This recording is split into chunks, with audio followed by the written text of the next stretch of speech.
Vocês estão me ouvindo bem? Bom dia. Bom dia, Rafaela, seja bem-vinda. Tudo bem? Da Companhia Águas de Figueiredo. Iniciar esse momento tão relevante para a gente, no contexto que a gente vem vivenciando nos últimos dias, né? A gente tem a honra de recebê-la, Rafaela. A Rafaela é uma especialista no assunto de saúde mental, depois ela pode falar um pouquinho melhor também a respeito. E seja bem-vinda, que esse momento seja bem produtivo a todos nós, né? Vamos aproveitar, a gente está precisando de muitas dicas de como vivenciar esse momento, né? A gente está indo para uma, não sei se é uma etapa 2 ou é uma continuidade mesmo da pandemia, mas nos últimos dias a gente acabou adotando medidas mais restritivas e a gente sabe o quanto isso vem influenciando na nossa saúde mental e o quanto ela é essencial para a gente conseguir, né, superar esses desafios e ter a melhor convivência com as pessoas ao nosso redor e o nosso bem-estar. Verdade. Então, fique à vontade. O pessoal que está na sede, se sentir melhor, temos 20 vagas aqui no auditório para assistir a palestra, senão podem ficar à vontade para participar online. Vocês estão me ouvindo bem? Sim. Sim. Sim. Então, tá bom. Muito prazer. Acho que está todo mundo um pouco envergonhado ainda, todo mundo sem a câmera, não quer se mostrar. Todo mundo inchado ainda de dormir como eu, assim. Bom dia, gente. Muito prazer estar aqui com vocês. Meu nome é Rafaela Luiza Trevisan. Eu trabalho na Diretoria de Saúde do Servidor do Estado de Santa Catarina desde 2006.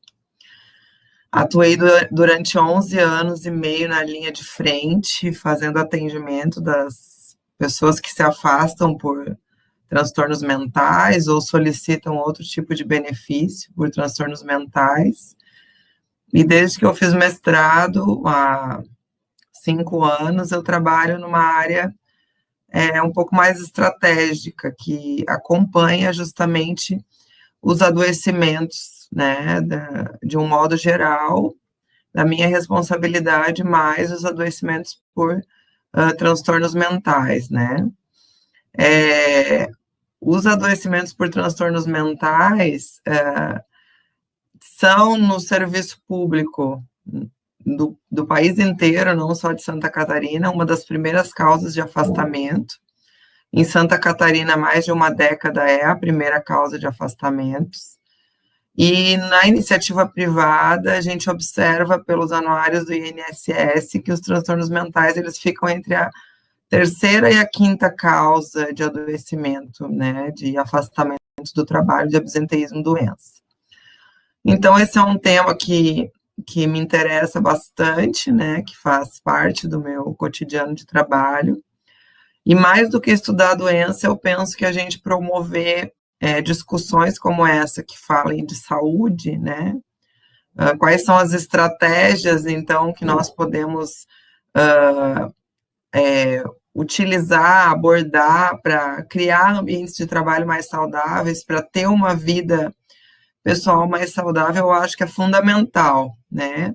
O ideal seria justamente que a gente trabalhasse com promoção de saúde, né? Discussão do que é importante nós fazermos para mantermos a nossa saúde e prevenção de doenças do que justamente tratar, né, as pessoas que depois que elas adoeceram, que a gente sabe que o custo, de uma maneira geral, é muito mais alto, tanto o custo emocional, o custo econômico, o custo social, é muito mais alto depois do adoecimento, né? E muitas vezes, dependendo do quadro, dependendo da gravidade, a gente não consegue recuperar a saúde da mesma forma, né? A pessoa não se sente produtiva como antes, capaz como antes, ou com a estima recuperada como antes. Então, o ideal seria que a gente pudesse promover esse tipo de conversa, né, o máximo que a gente conseguisse.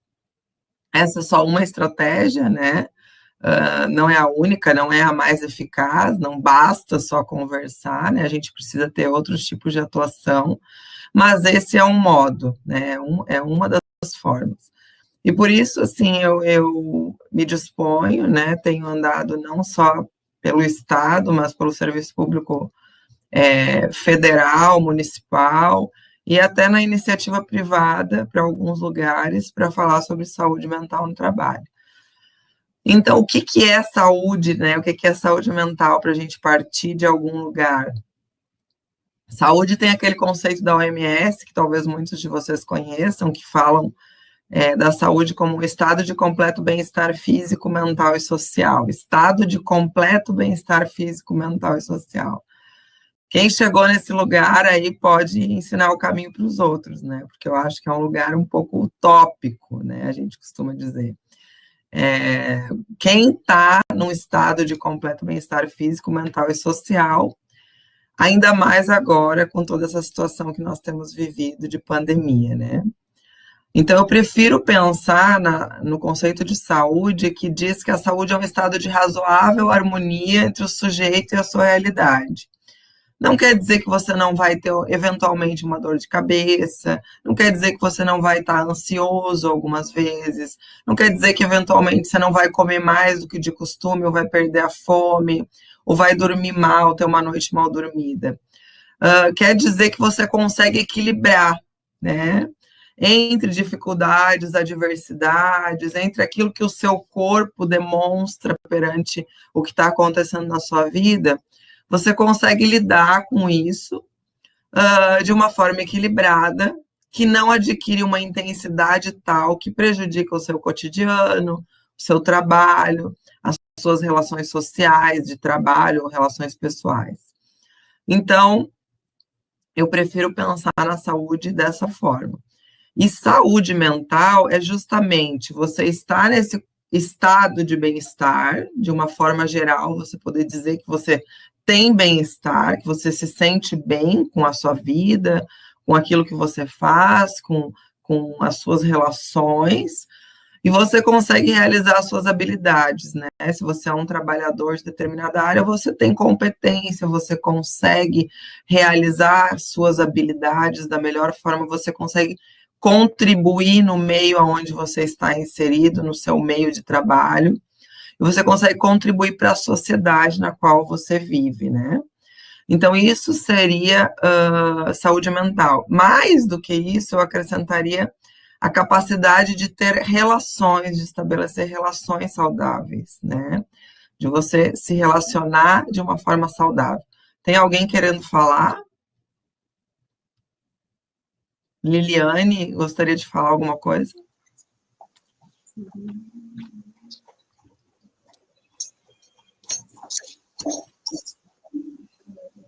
Liliane? Foi sem querer. Foi sem querer? Acho que tá sim. bom. Tá bom. Vocês estão me ouvindo bem? Sim, tá ótimo, Rafaela. Tá muito bom. Então, tá.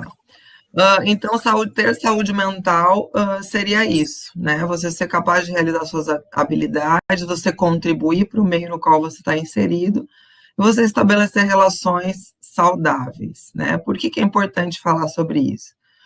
Do que eu acompanho, né, ao longo dessa minha trajetória de trabalho, né, de adoecimento, a gente considera, quando a gente olha para o adoecimento no trabalho, 3 condições, né? Condições de trabalho, organização do trabalho e relações sociais no trabalho. Condições e organização tem interferência? Tem, né? Mas o fator que mais tem interferido, eu diria, na questão, no quesito saúde mental, doença mental no trabalho, tem a ver quase eminentemente com relações interpessoais no trabalho. Então, grupos de trabalho muito insalubres, relações de trabalho muito deletérias, grupos de trabalho muito nocivos, né, muito prejudiciais, ou determinados atores nos locais de trabalho nocivos, prejudiciais, tóxicos, né? Tá na moda agora, as relações tóxicas, né? Então, assim, estabelecer relações saudáveis no trabalho é talvez um dos pontos mais importantes para que a gente diminua adoecimento por transtornos mentais, por exemplo. É uma das variáveis mais importantes.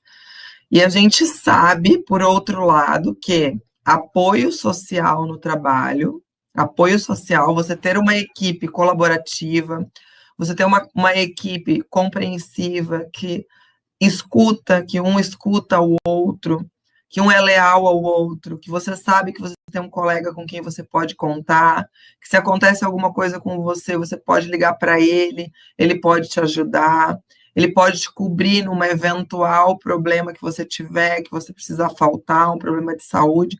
Você saber disso, que você tem apoio social no seu trabalho, é um dos fatores mais importantes de saúde mental nos grupos de trabalho. Então, eu acho que a gente poderia levar, por exemplo, de hoje, pensar, refletir como estão as nossas equipes de trabalho, em que sentido nós temos conseguido contribuir uns com os outros, ter uma parceria saudável. Não quer dizer, tá, gente, que nós tenhamos que ser amigos íntimos uns dos outros, não. Nós podemos ser simplesmente colegas, né? Assim como na vida nós não somos amigos de todas as pessoas, no trabalho nós também não somos amigos de todas as pessoas, mas nós devemos estabelecer, sim, relações respeitosas, relações de confiança, e, por exemplo, né, condutas que a gente vê muito nas organizações, os ruídos de comunicação, as falhas de comunicação, as reverberações, muitas vezes, de comunicação equivocadas, para não dizer fofocas, né?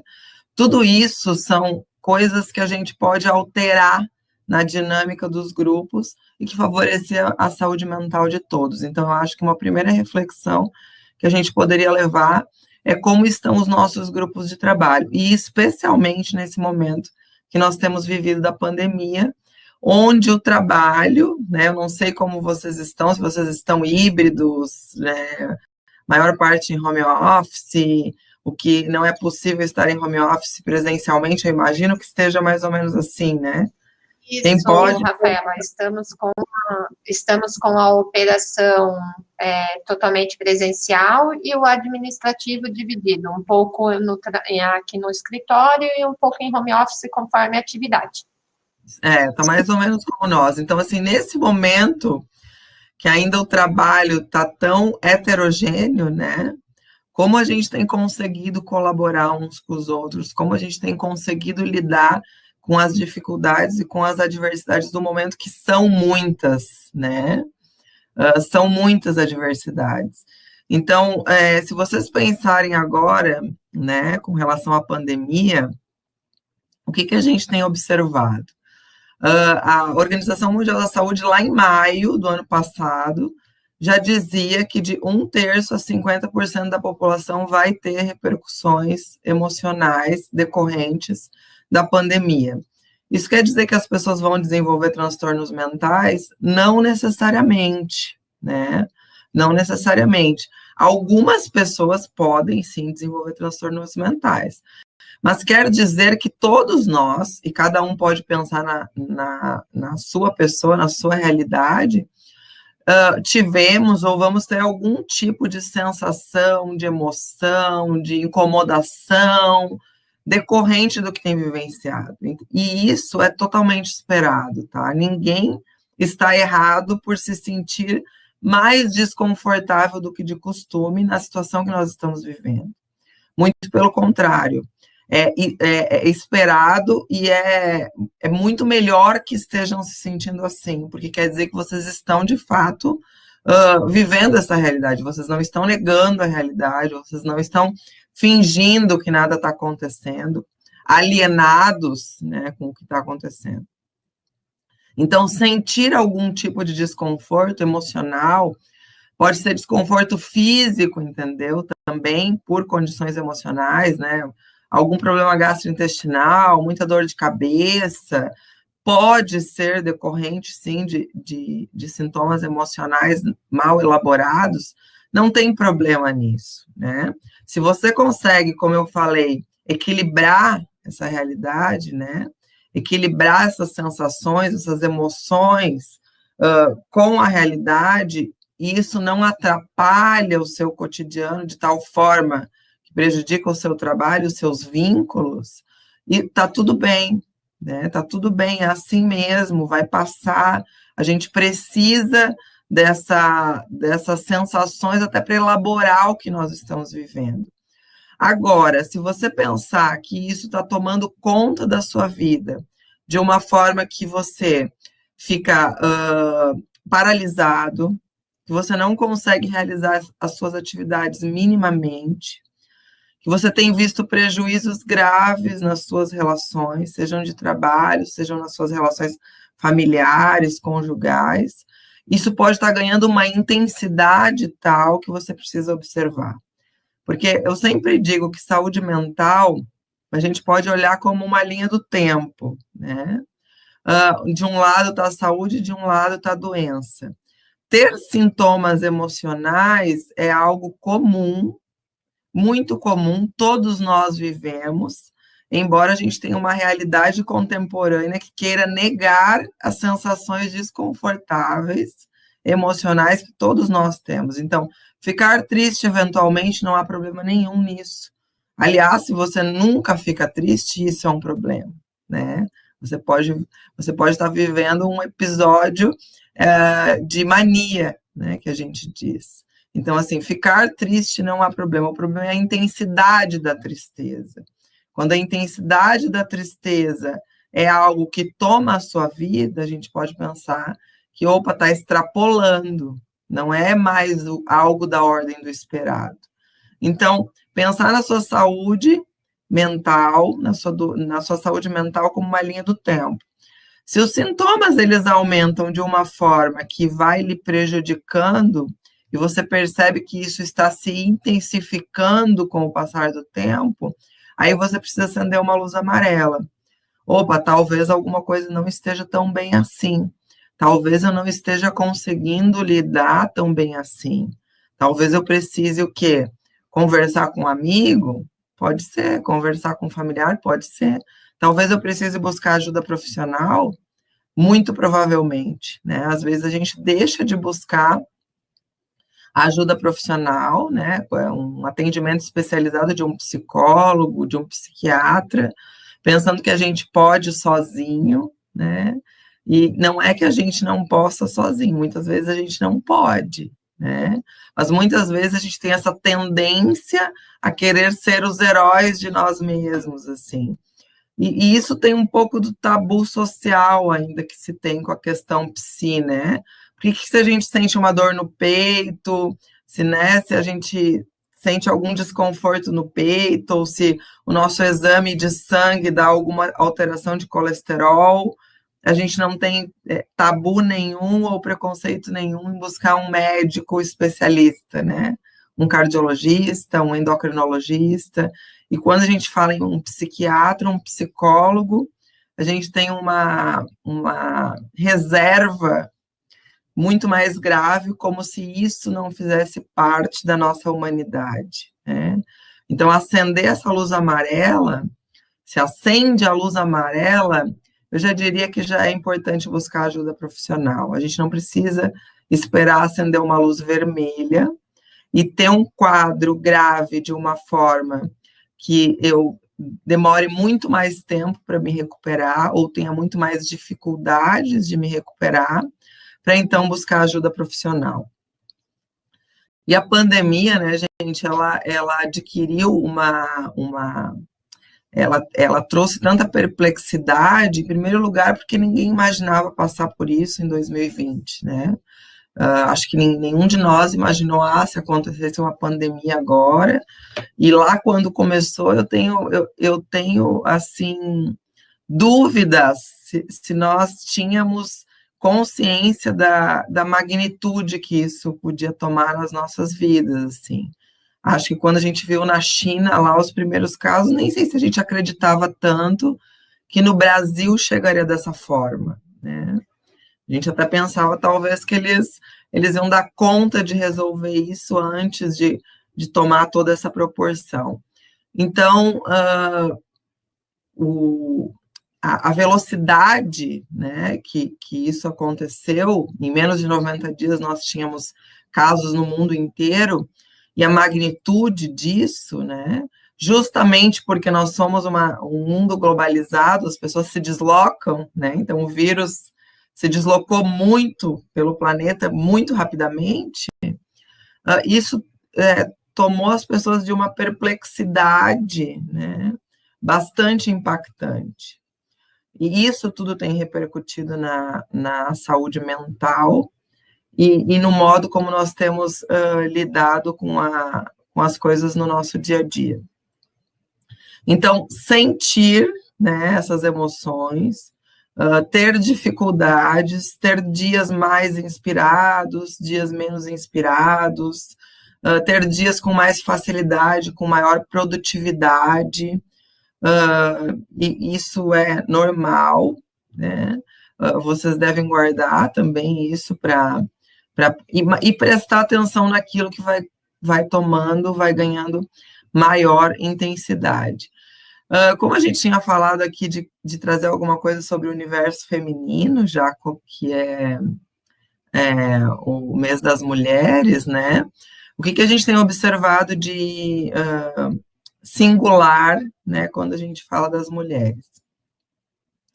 As mulheres, de uma maneira geral, isso tem se modificado, graças a Deus, mas ainda de uma maneira geral, as mulheres, elas assumem muito mais as responsabilidades com relação a pensar que não dá para ser 100% em todas as esferas da vida o tempo todo, né? Em primeiro lugar, você precisa ser uma presença presente naquilo que você está fazendo naquele momento. Então, se este momento é dedicado ao meu trabalho, eu vou estar presente com tempo, com foco, com qualidade no meu trabalho. Se o momento seguinte é dedicado à minha família, a minha presença presente tem que ser a minha família, né? E aí eu preciso deixar de querer continuar sendo 100% no trabalho, por exemplo, né? Às vezes a gente quer responder a todas as nossas demandas ao mesmo tempo. E isso, ao invés de gerar satisfação e bem-estar, tende a gerar quadros de ansiedade, porque é impossível, é humanamente impossível você responder bem a tudo, 100% modo de dizer, né? Porque quem é 100%, né? O máximo que nós conseguimos o tempo todo para tudo. Isso não é possível, né? Isso não é possível. Então, um primeiro ponto seria pensar nisso, assim, no nível de autoexigência, né? No quanto eu me cobro para ser o máximo em tudo o tempo todo, né? O quanto eu posso dividir o meu tempo, dividir a minha atenção, dividir a minha dedicação e dar qualidade àquilo que eu estou fazendo naquele momento. Então, esse é um primeiro ponto. Um outro ponto é que as mulheres, elas, pela organização, né, a organização do trabalho ainda tem muito machismo ainda, né? As mulheres ainda vivem uma síndrome de competência perpétua, assim, elas acham que elas precisam provar competência. Eu fiz um curso há uns anos atrás com uma professora francesa Gisele Slack, depois eu posso até escrever o nome dela, é difícil de pronunciar, que trabalha questões sobre o feminino no mundo inteiro. Ela inclusive, representa as Nações Unidas em vários eventos sobre o feminino. Ela fala que as mulheres, com esse desejo de demonstrar a competência, elas perdem tempo de ser competentes de fato. Porque no mundo inteiro, né, as estatísticas mostram que as mulheres têm estudado mais anos, né, do ponto de vista do tempo mesmo, tem estudado mais anos, tem alcançado mais degraus em escolaridade. Só por essa variável, muito provavelmente, as mulheres já têm uma competência estabelecida. Então, pelo fato de se dedicarem, de estudarem, de estarem buscando se colocar no mundo do trabalho. Então, não precisa fazer esse esforço de provar a própria competência nos locais onde estão inseridas.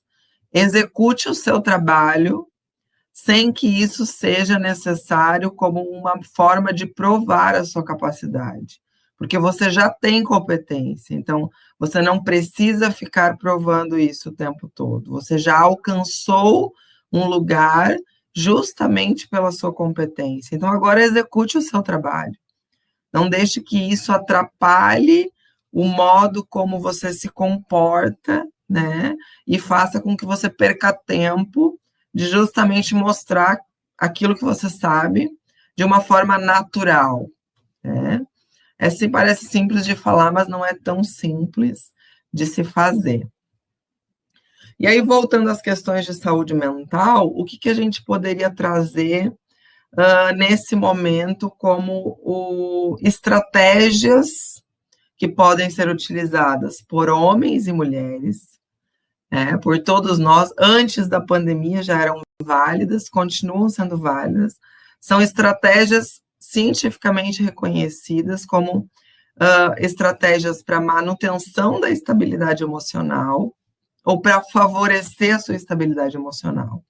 Sabendo que a nossa estabilidade ela vai variar, pelo que eu já falei, sabendo que não tem como a gente não sentir algum tipo de desconforto em algum momento, o que eu posso fazer, o que eu estou fazendo já para favorecer a minha estabilidade emocional, para eu ficar o melhor possível a maior parte do tempo.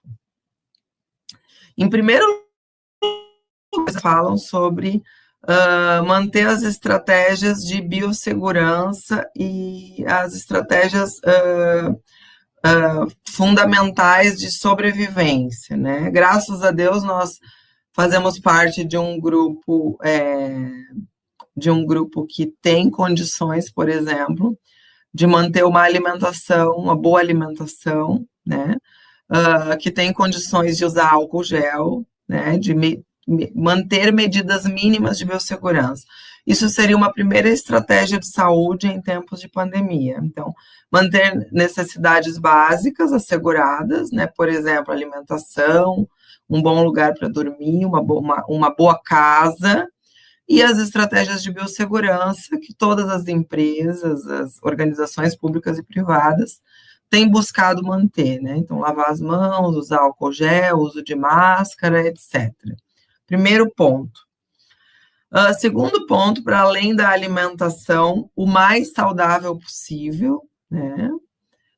Porque a gente viu que agora na pandemia muitas pessoas ganharam peso, né? Porque comeram mais, enfim, ficaram muito confinadas, comeram muito doce, descuidaram um pouco da alimentação, relaxaram, acharam até talvez que isso ia passar logo e não passou, e algumas pessoas já estão correndo atrás desse prejuízo, vamos dizer assim. Então, assim, tentar, não é que a gente não vá comer doce nunca, ou não vá se proporcionar um momento de comer uma comida que a gente sabe que não é tão saudável assim, mas que a gente gosta, né? Tudo em saúde mental, gente, é equilíbrio. É tudo uma questão de equilíbrio, não só na saúde mental, acho que na vida, na saúde de uma forma geral, né? Eu não vou comer hambúrguer todo dia, mas não quer dizer que eu não vou comer hambúrguer eventualmente, né? Então, o caminho do meio, né? Nem sempre hambúrguer, nem nunca hambúrguer. E aí, exercícios físicos, né? Lá no começo da pandemia teve muita discussão, as pessoas, alguns diziam que outros queriam virar super atletas, né? Porque tinha que ficar correndo dentro de casa, tinha que fazer das tripas coração, produzir, cuidar dos filhos, cuidar da escola dos filhos, ser faxineira, o faxineiro, e ainda por cima praticar atividade física, comer saudável, tudo que é recomendado, sempre a gente precisa pensar a partir da nossa perspectiva, do que é possível dentro da minha realidade. Então, assim, por isso que eu digo, a gente tem que ter muito cuidado com receitas prontas, com coaches de tudo que existe hoje, né? Coach de vida saudável, coach de saúde mental, coach de saúde no trabalho, coach de produtividade. Tudo que é muito receita pronta, feita, que serve para todo mundo, a gente precisa ter muito cuidado.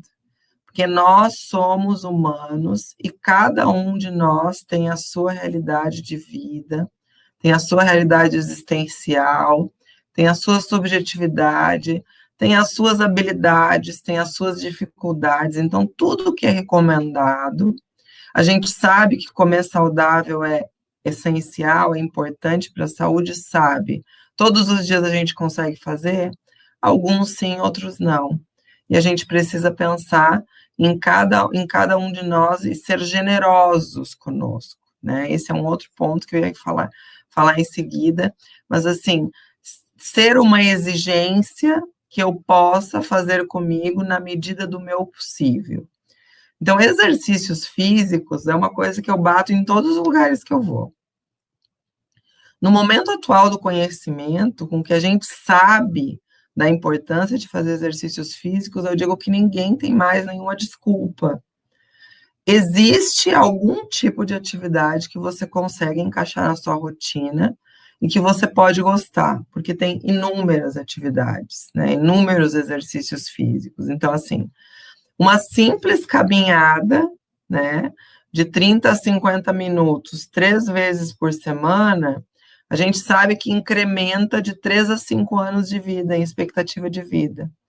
Fora que se você tiver uma doença grave, seja uma doença cardíaca, seja uma doença pulmonar, cardiorrespiratória, seja um câncer, seja uma doença mental, para tudo isso a gente sabe que os exercícios físicos, eles contribuem positivamente, contribuem muito positivamente. Então, exercício físico, a gente consegue incrementar, se a gente pensar que duvido que tenha alguém que não passe 30 minutos por dia no celular olhando amenidades, assim, né? Rede social, alguma coisa que é bom também, mas que a gente pode diminuir um pouquinho para dedicar um tempo para a nossa saúde física e mental. Mais do que isso, descanso, tempo para descanso. Muitas vezes a gente sabe que tem que descansar, mas a gente não se autoriza, não se permite, não tem tempo, não tenho tempo, né? Então, não consigo incorporar à minha rotina de vida um tempo para o meu descanso. Pode ser para eu deitar, para eu ler um livro, pode ser para eu deitar, não fazer nada, pode ser para eu sentar no sofá, ficar um pouco ali relaxando, pode ser para eu ficar sozinha, pensando nos meus projetos, sozinho, seja o que for, um tempo destinado ao descanso na sua semana pode favorecer a sua estabilidade emocional. Tem gente que usa esse tempo para fazer práticas de meditação, por exemplo. Por quê? Porque a gente já tem estudos que falam que práticas de meditação, como yoga, mindfulness e outras práticas, favorecem a estabilidade emocional. Se vocês pensarem, o mundo que a gente vive atualmente é um mundo bastante ansioso, né? Um mundo que nos convoca a muita atividade o tempo todo. E quando a gente não está fazendo nada, a gente está mexendo no celular. Então, o tempo todo a gente está num movimento, em algum movimento, em alguma atividade que convoca a nossa carga mental, né? Que convoca nosso cérebro. Em maior ou menor grau, a gente está dispondo energia física e mental para determinada atividade. Isso está gerando o quê? Muito desgaste físico e emocional. Aí a pessoa trabalha o dia inteiro, quando ela acaba o trabalho, ela fica na rede social ou no celular mais não sei quantas horas, e o cérebro não tem tempo para descansar e não tem tempo para processar tudo que a gente envia, né? Então, assim, não sei se vocês têm a sensação, às vezes a gente tem a sensação de que a gente viu tanta coisa, às vezes procurando alguma coisa que a gente quer comprar, por exemplo. A gente viu tanta coisa e a gente não conseguiu escolher, e a gente passou inúmeras horas naquilo ali, e a gente está exaurido mentalmente, a gente não chegou ainda no objetivo. É mais ou menos isso que a gente tem feito com o nosso cérebro muitas e muitas vezes. Isso gera muito cansaço, muito estresse mental e, consequentemente, emocional. E o que está acontecendo? Os transtornos do humor e os transtornos de ansiedade são as doenças que mais afastam trabalhadores, os dois grandes grupos que mais afastam os trabalhadores. Os transtornos do humor, desculpa, são as depressões, as bipolaridades. São mais comuns nas mulheres. E os transtornos de ansiedade são todos esses transtornos da atualidade, né, relacionados à ansiedade. Muito mais comuns nos homens, mas que também acometem mulheres, ambos, né, acometem mulheres e homens. O que são os transtornos de ansiedade? São justamente os transtornos de quem vive no futuro, de quem não consegue concentrar o foco no presente, no momento presente. Está sempre pensando no que vai acontecer, no próximo passo, na próxima atividade, e aí você não está vivendo o presente, seja um presente da sua vida pessoal, de estar, por exemplo, compartilhando um almoço com a sua família, seja o presente no seu cotidiano de trabalho. Esse estresse mental, emocional, está gerando transtornos mentais, né? Em alta prevalência de transtornos mentais de ansiedade, né? E aí, por isso que as práticas de mindfulness e yoga, que fazem com que você treine a sua mente, a sua cabeça, o seu cérebro, para focar no presente, elas estão tão em evidência e tão em alta. Porque os estudos têm demonstrado que isso traz estabilidade emocional, isso favorece a saúde mental, isso melhora a sua saúde mental. Então, pensem em vocês, se vocês estão muito no futuro, né, vocês estão favorecendo o desenvolvimento de transtornos de ansiedade, e se vocês vivem muito no passado, vocês podem estar favorecendo transtornos do humor. A casa que eu não tive, o casamento que não deu certo, o relacionamento que não deu certo, as dificuldades que eu tive com meu filho no passado, o que eu não fiz no trabalho, né? Aquelas reverberações, aquelas ruminações do passado, elas estão normalmente associadas ao desenvolvimento de transtornos do humor. Não quer dizer que você ter pensamentos sobre o passado ou sobre o futuro vai fazer com que você desenvolva transtorno mental. Lembrem do que eu falei, é tudo uma questão de intensidade. Mas que nós precisamos voltar o foco para o presente, isso é um fato, né? Isso os estudos têm falado, e eu vou dizer para vocês, as pesquisas têm dito, 47,9% do tempo, quase a metade do tempo que nós estamos acordados, nós não estamos concentrados no momento presente. 47,9% do tempo você está fazendo alguma coisa que você não está prestando atenção no que você está fazendo. Aí vocês devem ter pessoas que trabalham com atividade de risco, né? Quem está no operacional deve ter atividade de risco. Imaginem para quem trabalha em atividade de risco, quase 50% do tempo de trabalho ele não está prestando atenção no que ele está fazendo. Imagina o incremento de risco de vida que isso é. É por isso que, apesar de todos os treinos, né, de toda a segurança do trabalho, dos técnicos de segurança do trabalho, dos treinamentos, das capacitações, ainda acontece acidente de serviço, ainda acontece acidente de trabalho. Por quê? Porque as pessoas, agora, elas estão, inclusive, mais prejudicadas emocionalmente. E aí é muito difícil você executar um trabalho tal como está no protocolo, se você não está prestando atenção, a maior parte do tempo você não está concentrado no momento presente. Então, práticas de meditação seriam uma outra possibilidade de estratégia para a estabilidade emocional, assim como as atividades físicas. Sono reparador, então prestar atenção se o seu sono tem sido um sono reparador, se você tem conseguido recuperar o cansaço, né, recuperar a sua energia mental, sua energia emocional depois das noites de sono, é muito importante.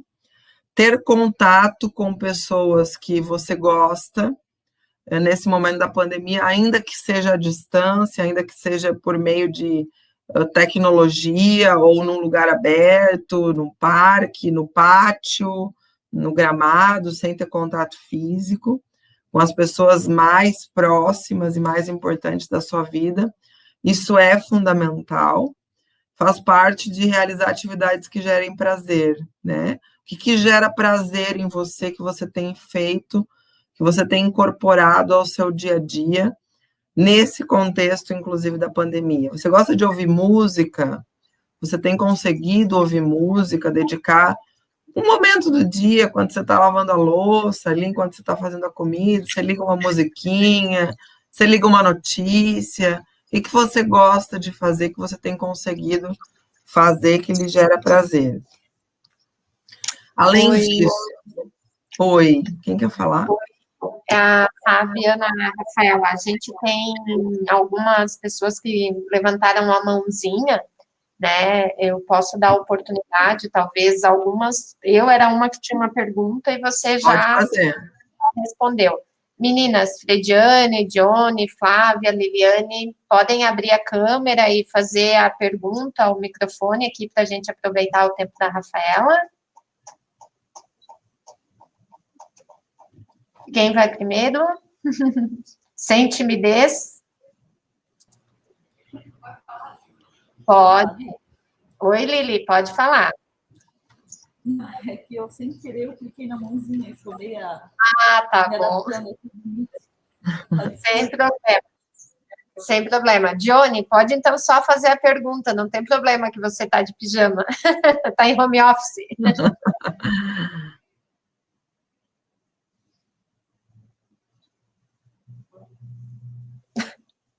Johnny? Johnny, estou trabalhando, me perdi. Tá bom, então eu vou fazer uma pergunta, Rafaela, ali, eu acho que o pessoal estava se adaptando, né?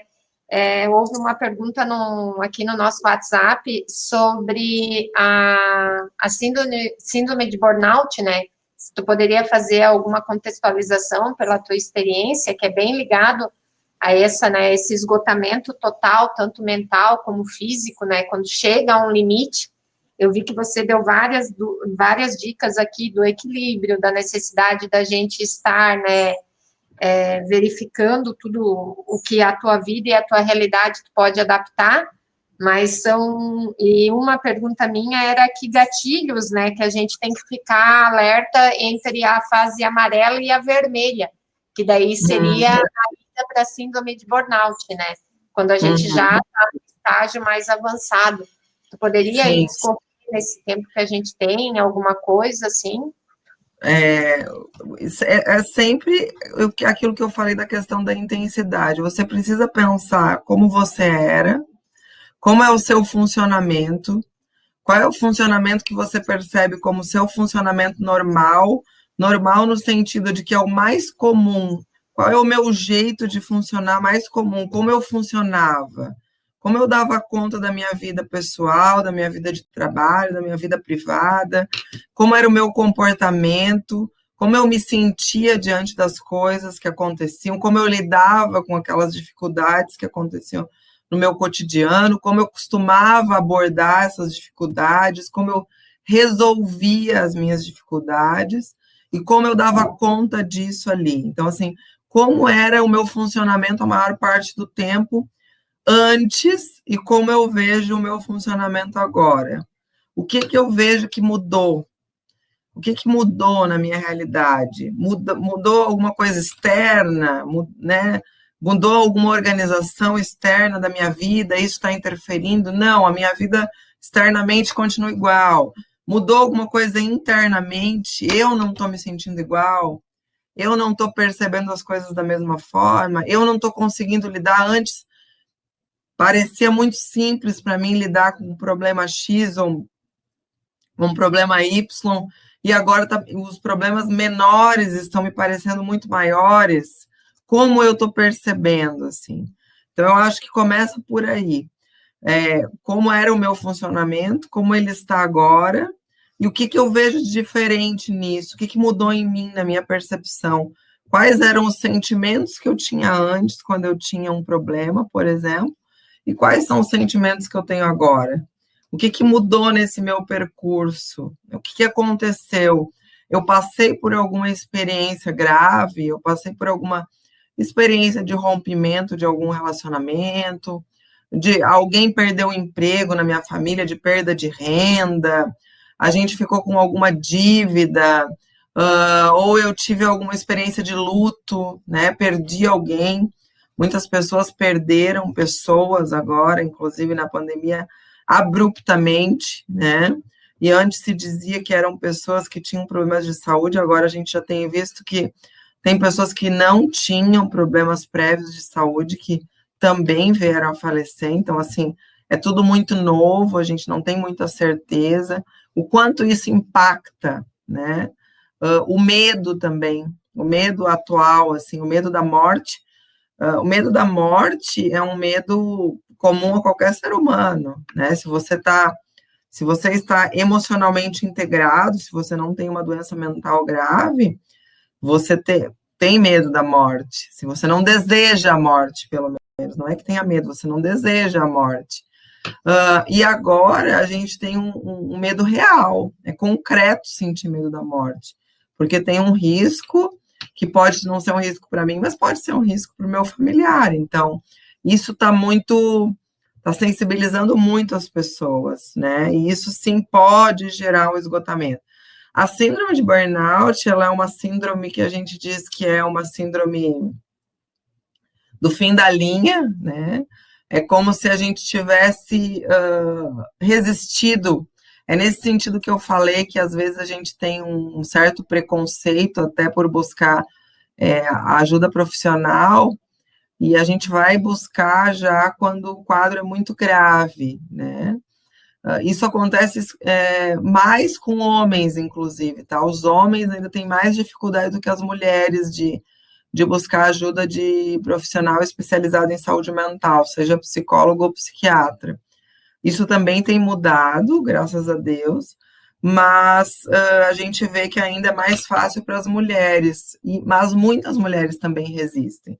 Então, a gente vê que não está bem, a gente percebe que o nosso funcionamento mudou, que a nossa percepção mudou, que a nossa conduta mudou, e ainda assim a gente resiste até que não seja mais possível, assim, até quando a gente não aguenta mais, até quando a gente não dorme mais, até quando a nossa capacidade de trabalho está baixíssima, até quando a gente não consegue mais ter relacionamentos saudáveis, né? A gente está com muito prejuízo nos nossos relacionamentos interpessoais. Então, eu digo que a luz amarela, né, ela já é suficiente. Nem precisaria luz amarela, né? Eu digo que, assim, se você tem condições, né? Se você coloca como prioridade cuidar da sua saúde emocional, na luz verde você poderia procurar um psicólogo já, né? Se você tá muito bem, tá lidando bem, tá conseguindo lidar, ótimo. Mas se você pode ter uma escuta especializada, ainda que de curto prazo, uma psicoterapia breve, para você entender alguma coisa que eventualmente não está tão explícita para você não está entendendo muito bem, ninguém perde por usar um serviço de saúde mental. A gente nunca perde, né?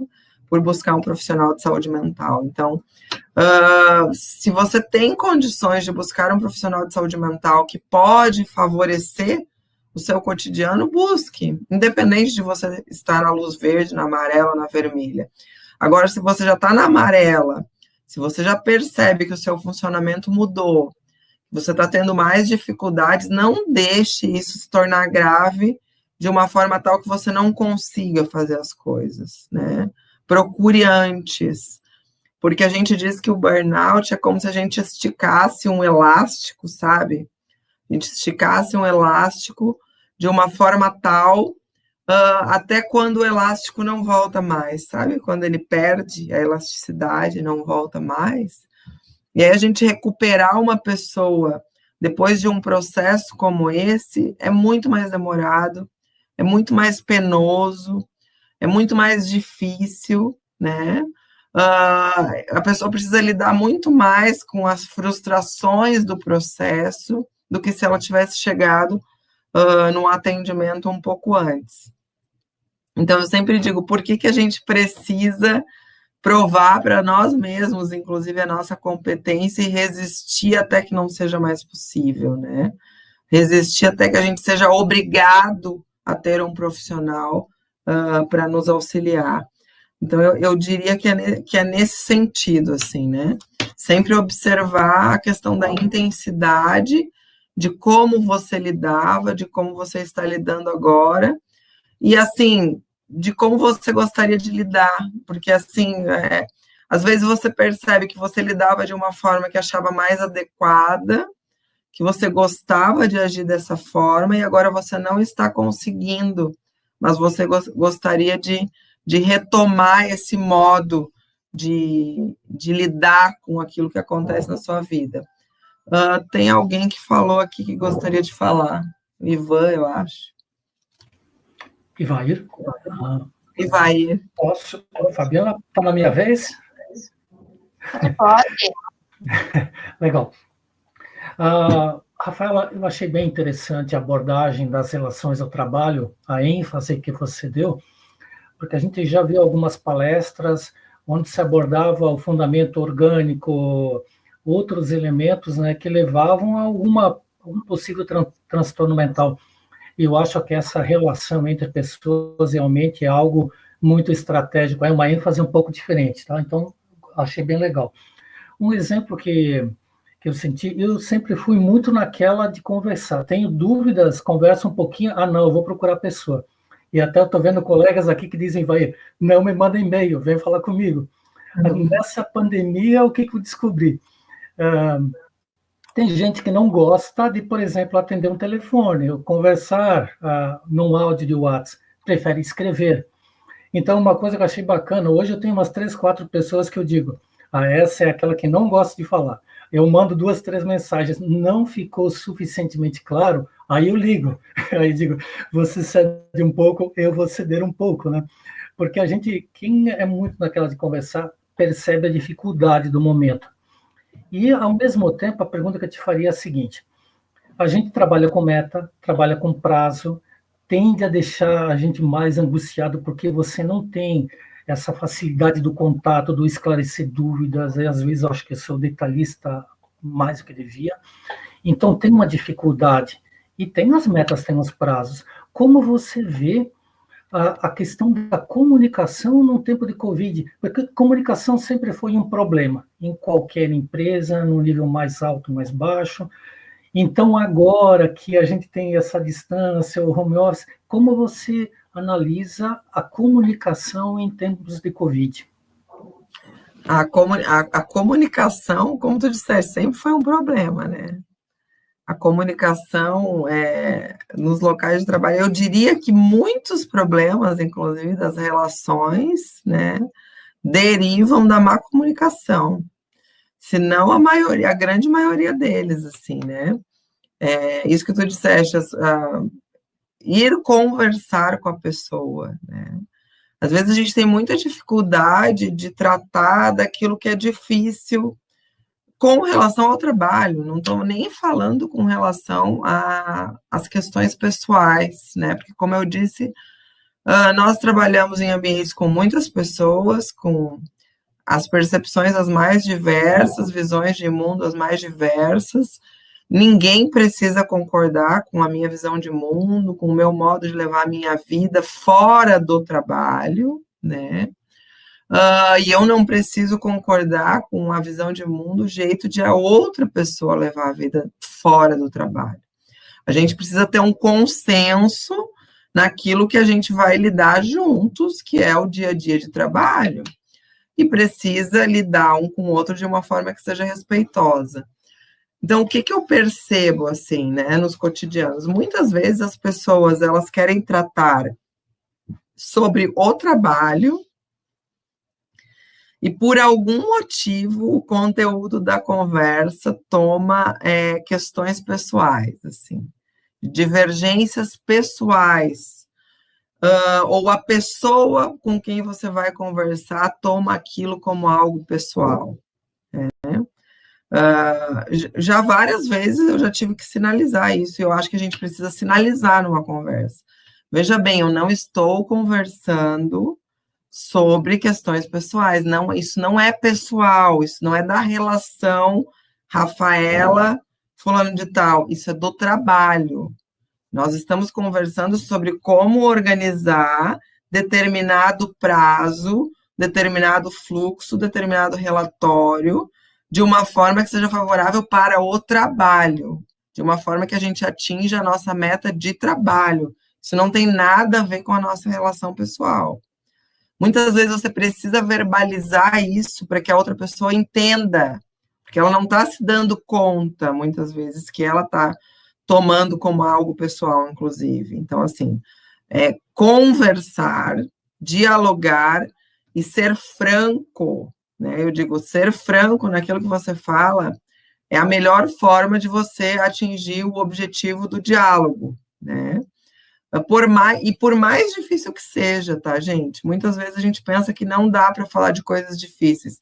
Pelo contrário, dá para falar e a gente tem que falar de tudo, inclusive de coisas difíceis. A questão é a forma de falar. Como eu vou abordar esse assunto? E outra coisa, por que é tão difícil, às vezes, falar dentro das empresas daquilo que é difícil? Porque a gente também não fala do que é fácil, porque a gente não fala daquilo que é bom, porque a gente não valoriza. Isso é um outro ponto que eu ia falar, que é uma estratégia reconhecida de estabilidade emocional em grupos de trabalho, é você valorizar o do outro. Muitas vezes a gente só aborda o outro, a gente só vai conversar, a gente só vai dialogar quando a gente tem um assunto grave, sério para falar.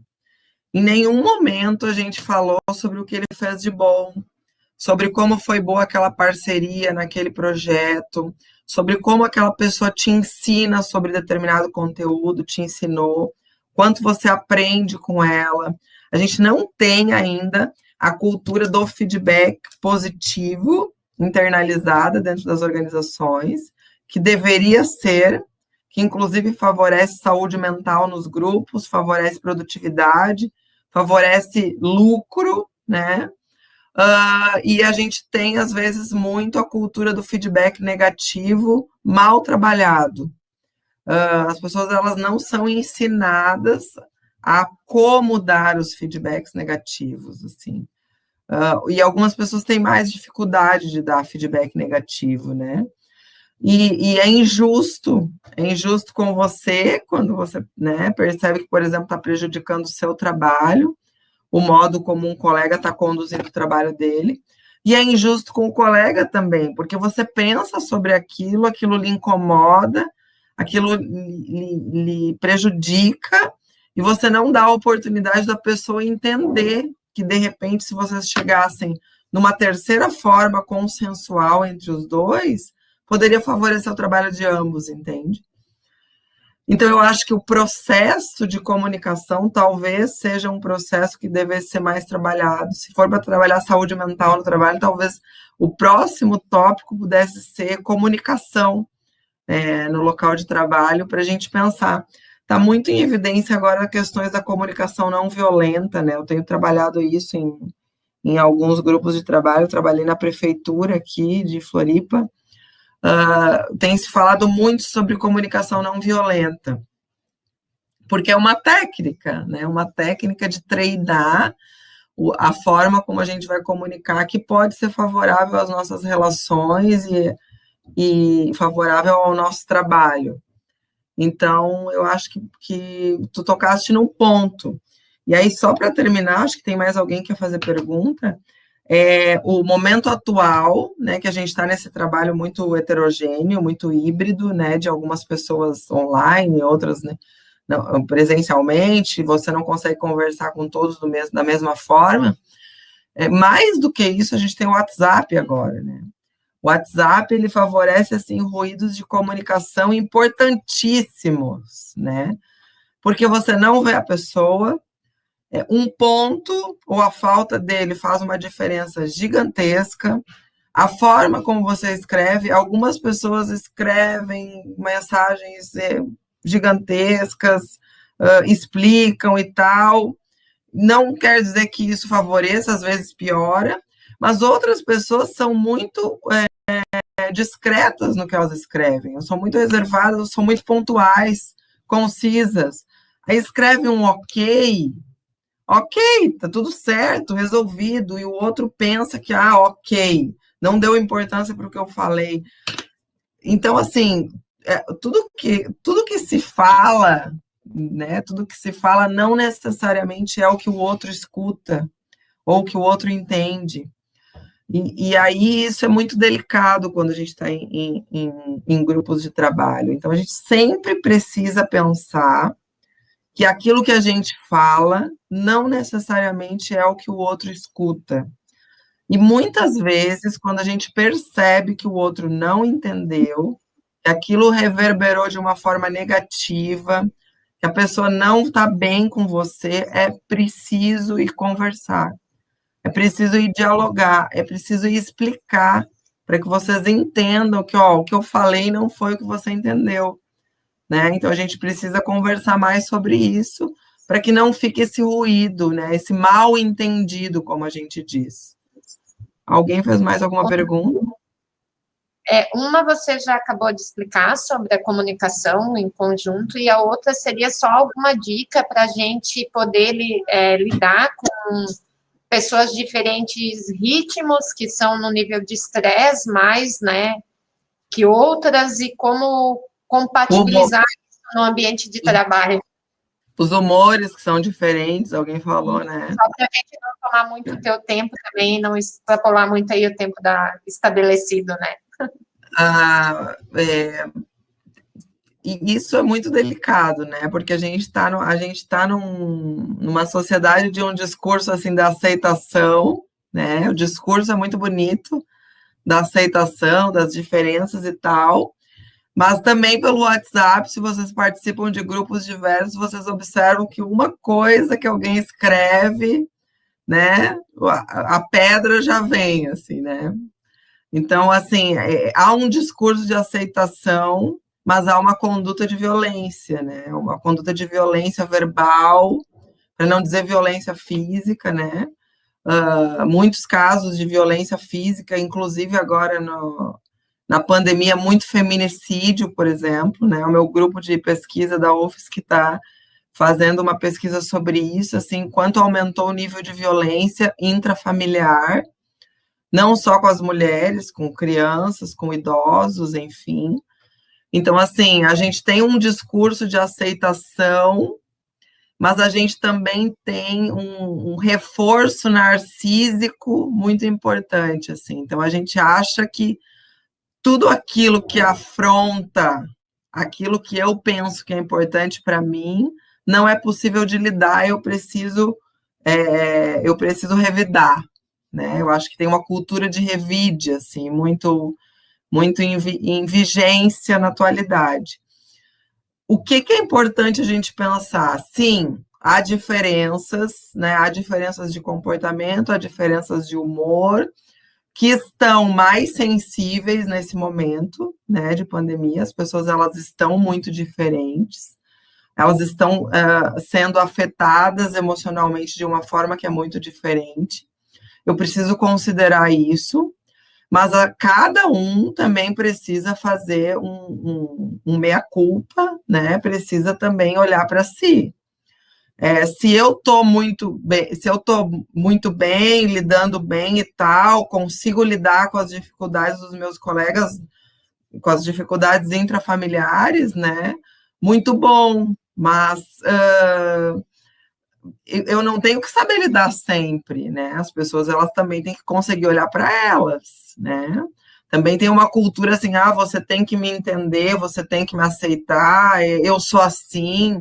Não, peraí, se você está num grupo, você precisa também se responsabilizar pelo bem-estar desse grupo. Não é todos cuidando de você e você mesmo não cuidando de você. Então, muitas vezes a gente tem, por exemplo, casos de doença psiquiátrica que as pessoas nem aceitam fazer tratamento, mas prejudicam o ambiente de trabalho. Veja bem, você ter uma doença psiquiátrica não é justificativa para você se comportar mal no seu grupo de trabalho. Existe psicólogo, existe psiquiatra, existe medicamento, e você também precisa tomar as rédeas pela sua vida. As pessoas não têm que o tempo inteiro estar cuidando da sua saúde mental porque ela está prejudicada, e quando você não faz pela sua saúde, não faz pela dos outros, né?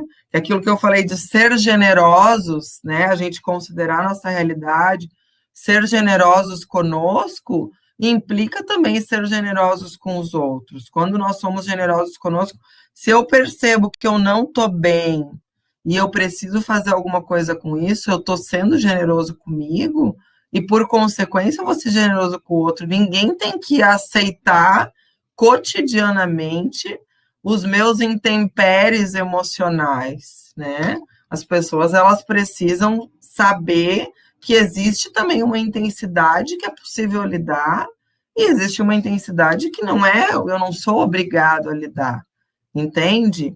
Então, assim, a gente também precisa se perceber para ver o quanto da nossa humanidade, do nosso humor também atrapalha o cotidiano. E eu posso sim melhorar, eu posso sim buscar melhorar, me melhorar para melhorar as minhas relações, melhorar minhas relações no meu trabalho, melhorar as minhas relações na minha família, minha relação conjugal, né? É para isso, por isso que eu digo, é para isso que psicoterapia serve também, né? Que psicólogo serve, para nos tornar melhores naquilo que a gente é bom e melhorar aquilo que é ruim ou muito ruim, né?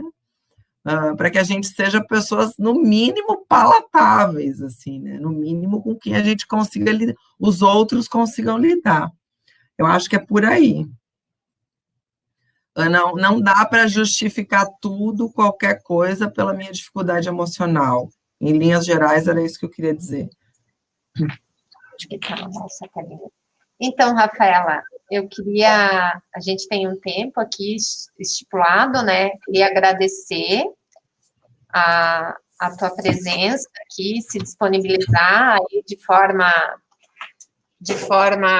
gratuita e voluntária, né? A estar compartilhando do teu tempo e da tua experiência conosco, tá? Foi um bate-papo muito legal, de muita prática mesmo, de trazer bem para o nosso dia a dia.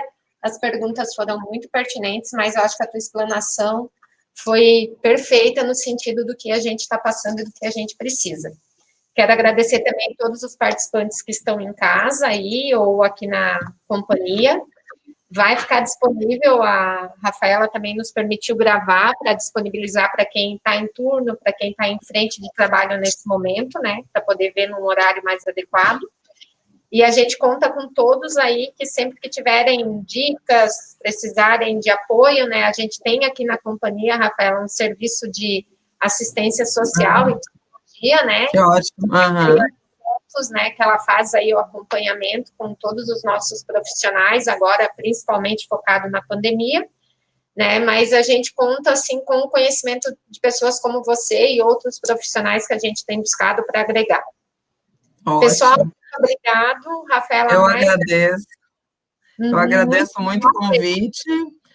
Se alguém quiser depois mandar alguma pergunta, alguma mensagem em particular, eu tenho um Instagram, ela tem lá, pode me mandar, eu respondo. E eu vou colocar lá alguma coisa mais sobre a estabilidade emocional, vocês podem acompanhar, tá bom? Eu agradeço muito o convite, fiquem bem. Tá, recomendo, eu vou disponibilizar os teus canais, tanto o YouTube como ali o teu Insta, para o pessoal te seguir, tá? Aqui junto com a apresentação.